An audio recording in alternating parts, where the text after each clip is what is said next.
Hello friends, welcome to my channel. అప్పన్నతో మాట్లాడడానికి try చేస్తున్న సుభాష్ ఇదంతా ఎలా జరిగిందో మనం ఈ వీడియో తెలుసుకుందాం. ఇంకా సుభాష్ అయితే పూజలో కూర్చుంటాడు. అది చూసి అప్పన్నకి చాలా కోపం వస్తుంది. ముఖం అటువైపు తిప్పుకుంటుంది.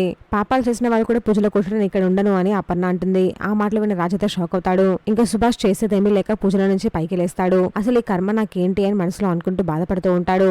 అయ్యో డాడ్, ఏం చేస్తున్నారు మీరు, ఎందుకు లేచారు అని రాజ్ అడుగుతాడు. రాజ్ నేను పూజలో కూర్చొని చెప్పి సుభాష్ అక్కడి నుంచి వెళ్ళిపోతాడు. అది చూసి ఇంట్లో వాళ్ళందరూ చాలా బాధపడతారు. ఇంకా కావ్య బాధపడుతూ సుభాష్ దగ్గరికి వెళ్లి, మామయ్య గారు మీరు అత్తయ్య గారితో కొంచెం ధైర్యం తెచ్చుకొని మాట్లాడండి, మీరు చేసిన తప్పు గురించి తనకు అర్థమయ్యేలా చెప్పండి అని కావ్య అంటుంది. తను నా వైపు చూడ్డానికి కూడా ఇష్టపడట్లేదమ్మా, నేను తనతో ఎలా మాట్లాడాలి అని సుభాష్ అంటాడు. మీరే కొంచెం ధైర్యం చేసుకుని అత్తయ్య గారితో మాట్లాడండి మామయ్య గారు, మీ తప్పు గురించి చెప్పండి, మీ మీద అంత ఇంత నమ్మకం అయితే ఉంటుంది కదా అత్తయ్య గారికి అని కావ్య అంటుంది. దీనికి సుభాష్ సరే అమ్మా అని అంటాడు.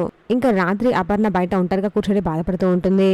అదే టైంలో రాజ్, కావ్య ఇద్దరు సుభాష్ తీసుకొస్తారు. డాడ్ వెళ్ళి మామ్తో మాట్లాడండి, మీ తప్పు గురించి ఎక్స్ప్లెయిన్ చేయండి అని చెప్తారు. దీనికి సుభాష్ సరే అని అపర్ణ దగ్గరికి వెళ్తాడు. సుభాష్ ను చూడగానే అపర్ణ కోపంగా అటువైపు ముఖం తిప్పుకుంటుంది.